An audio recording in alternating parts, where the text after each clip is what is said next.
Hello everyone.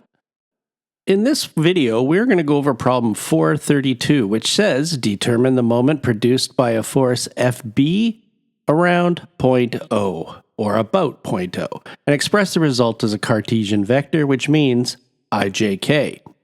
So to start with this one, and I'll also talk a little bit about 33 and 34 at the end, to start this one, we're going to need to figure out the vector FB in ijk components. Now, where we get lucky with this is we can use position vectors. So notice the direction of FB is in the same direction as a position vector from A to B.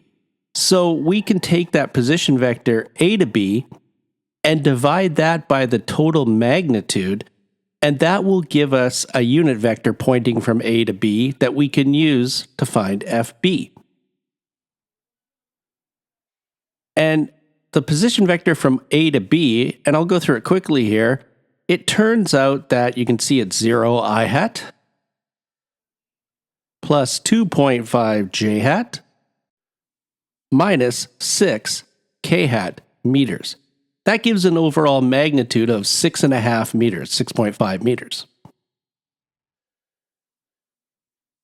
So when we multiply our unit vector now by 780 newtons, you can see what we'll get here. I'll just quickly write it down.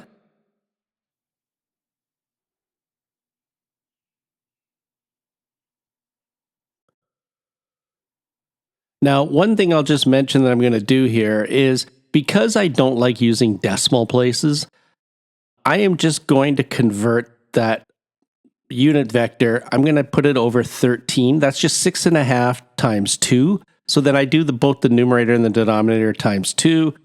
And I just rewrite the vector. It just makes it look a little cleaner and a little easier to use mathematically. That's up to you, though. That's purely optional.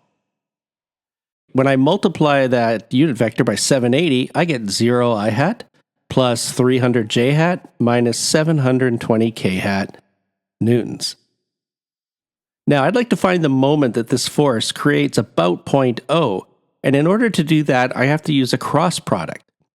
And the cross product I'm going to need is first a vector, a position vector R that points from O to any point on the line of action of the force. In this case, that gives us 2 points. I could do RO to A. A lies on the line of action. I can also use ROB as well, because B lies on the line of action of the force. And I have to then take cross FB with that. So I could use either OA or OB. What I would recommend is just pick one, but you know what? Try them out both, because it gives you some good practice and it'll give you the same answer. Now I'm going to use ROA, which turns out to just be 6 k hat meters.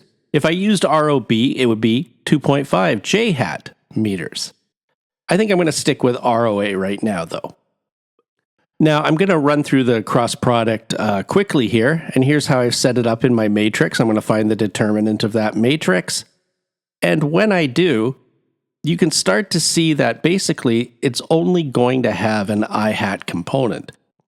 And specifically, well, I'm writing it out right here. It's going to turn out to be negative 1800 I hat Newton meters.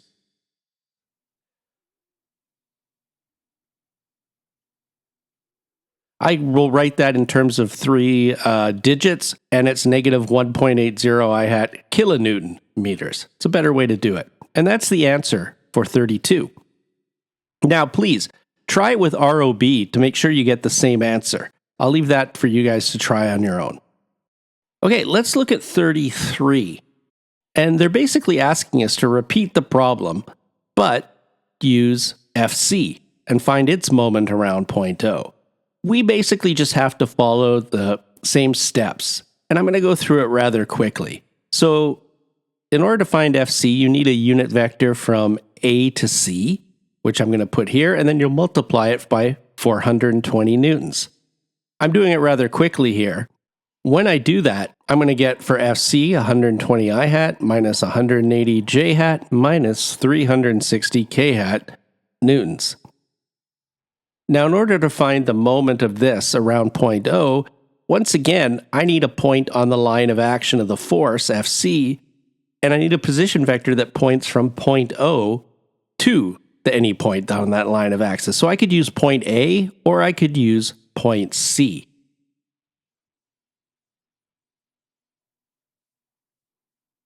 I think I'll probably use ROA here because we already figured it out from the last problem. But you could use ROC. Now, I'm not going to go through and show all the steps of the cross product, but when you do, whichever one you use, you're going to get 1080 I hat plus 720 J hat plus 0 K hat Newton meters.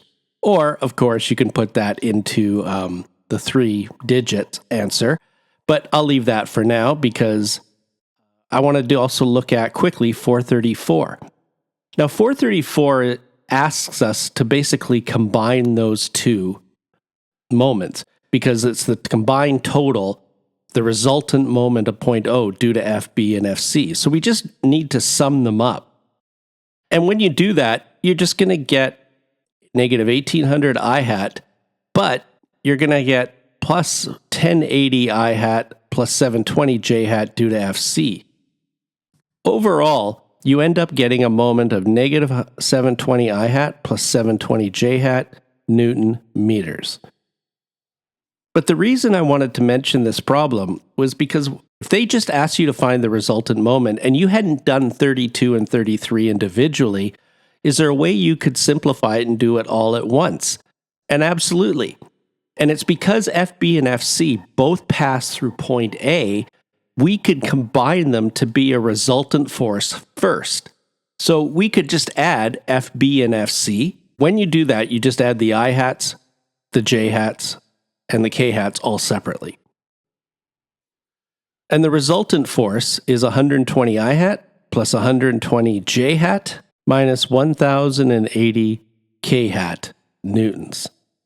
What we can do with this is now we can just find, since they both pass through point A, we can just take the cross product of ROA cross this resultant force, and that gives us the total moment.